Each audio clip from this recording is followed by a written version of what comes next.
Hi everybody, I'm Jason Hurd and I'm here today to break down my track Jason Hurd featuring Lisanse, I Wanna Dance, which is forthcoming or may already be out on Soulfuric Records. Now, back in my day when I was at my peak and I was traveling around the world DJing, my top three labels were Defected, which I've had a couple of records on, Soulfuric and Subliminal, which I've had a lot of records on. So the only label I didn't was Soulfuric, and then they stopped releasing for quite a while. They're back out now, and they're stronger than ever. So I'm super happy to be on there because it was always a label that I never got on. A little bit of history about how it got signed. I made this track. It was a little bit of a, just a bit of a jam. And I sent it to Brian, who I've known for years, and he said that he loved it. So he then sent it to Seamus at Defected, who now run the label with Brian, and he said he loved it. And yeah, I signed it to Soulfuric. So I just want to talk briefly about where I'm at. I'm mostly a mentor and a mixdown engineer for people. And a lot of my clients who come in with me, the first thing I tell them is we need to get them in the right direction. Because if you're all over the place with your productions, you'll just never get to where you want to get. And I found that possibly the biggest mistake in my career is once like kind of vocal house and soulful house died, a lot of people went off and all over the place, and I was one of those people. And I learned that if I just kept on track and kept to my sound, that I would have still been in the game when instead of having to find a job or do something else or become an engineer.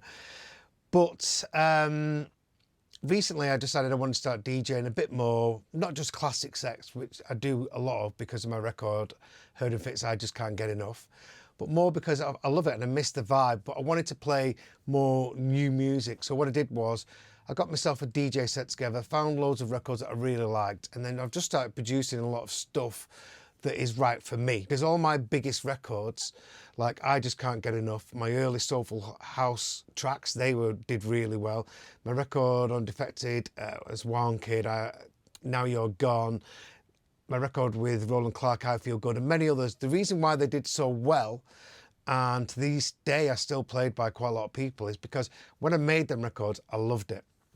When vocal house kind of died and it became tech house and everything else, I was lost. So I was making records, you know, because my manager was telling me, oh, you should move to America and do EDM, or I was doing it because I wanted to be on that label or on that label, and I was never getting it 100% right. And the reason for that was because I didn't love it.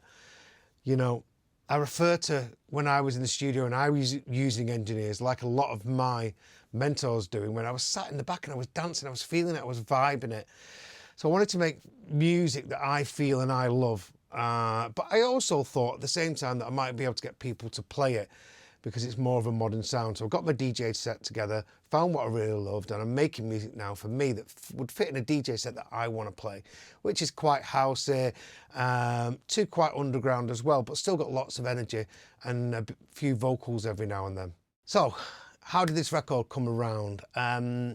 Well, I produce a gospel choir. You might have heard my record Shackles, which I released on my label, Bohemian Disco.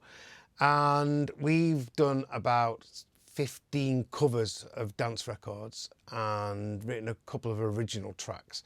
Now, it was originally to put out there for me to DJ with because I love the glitterbox sound, but I also love the old funky house, you know, being in Martini, my old kind of sound, Hurd and Fitz.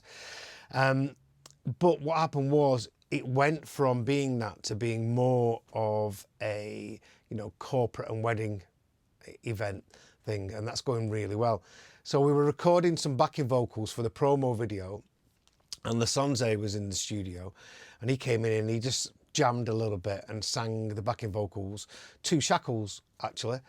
And I went, wow, that's great. It just reminded me of just like kind of old school house music, just the old school kind of early 90s kind of house music. I thought, do you mind doing a few ad-libs and I might use that and make a track if that's okay? He said, yeah. And then I had the vocal. So then I went to the studio